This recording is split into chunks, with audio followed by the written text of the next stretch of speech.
Hey, so I thought I would share with you guys a few things that I wish I would have done when I started Jiu-Jitsu.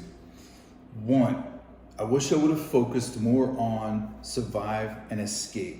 I really, in looking back, understand now why so many of my coaches stressed over and over to me that white to blue belt is all about surviving and escaping. You want to become unpinnable. You want to make it so that it's really difficult for anybody to hold you down, because if they can't pin you, they can't hold you down, they can't isolate your limbs away from your body, it's really difficult for them to submit you. So you become basically unsubmittable once you become unpinnable. And so much of my time in that white to blue belt was spent on trying to accumulate techniques, trying to learn every which way to hit an arm bar or to do a kimura or a knee bar or a heel hook or what have you. So much time was spent on that I wish I would have spent on learning how to just not get stuck in bad spots and to be comfortable in that bad spot, knowing I will get out of this, that eventually I will find a way and I will get out. Because what that does is when you begin to put together your offense, now you're not afraid to go for things. Think about what happens when you go for an armbar, say from guard. I go for an armbar and I miss it. And they end up passing my guard now because my legs are to one side. They stacked me, whatever they did to get out of that armbar or that armbar attempt. Now they've basically passed my guard. Maybe they've ended up in a tight leg drag position, or they've transitioned all the way to side control.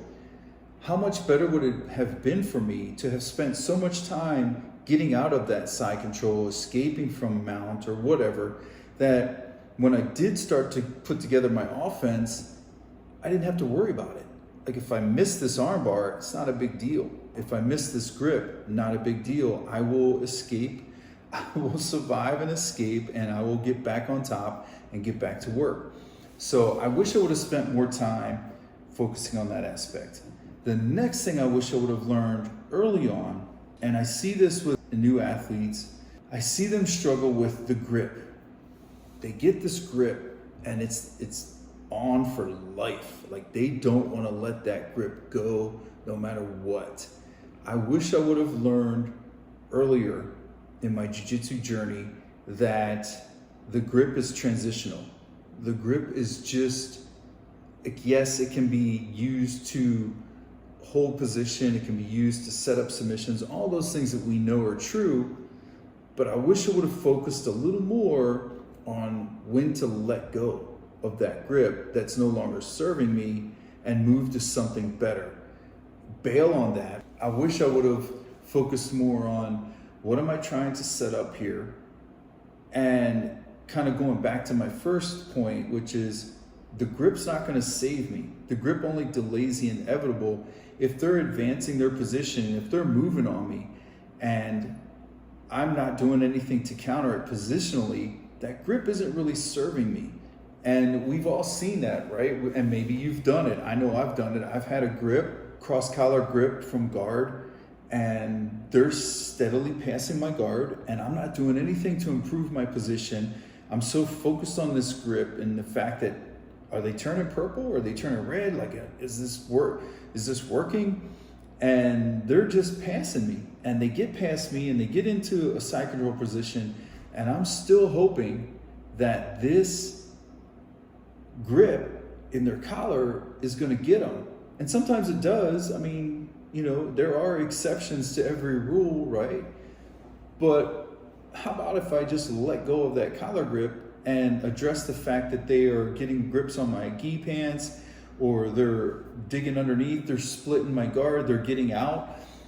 Maybe let go of that grip and focus on the immediate problem, and then return back once I establish my position, move back into my attack with my grips. So that was the other thing.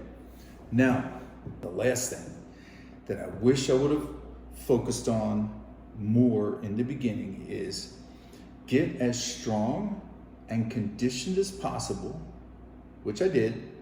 I lifted like a madman. I ran my sprints. I ran my distance. I did all the conditioning work imaginable. I did my plyos. But I wish that when it was time to roll, I would have unplugged all of that and left it off the table and just relied solely on technique. Because technique is the engine. So if my engine is 600 horsepower, and then I plug some nitrous onto it, or I put like a turbo on it, or I put something that boosted, now strength's an asset. But if I have a 200 horsepower engine, meaning I have very little technique or very rough technique, and then I try to just muscle my way through everything, I'm just gonna burn myself out. I'm just gonna kill that engine. It's not gonna do any good.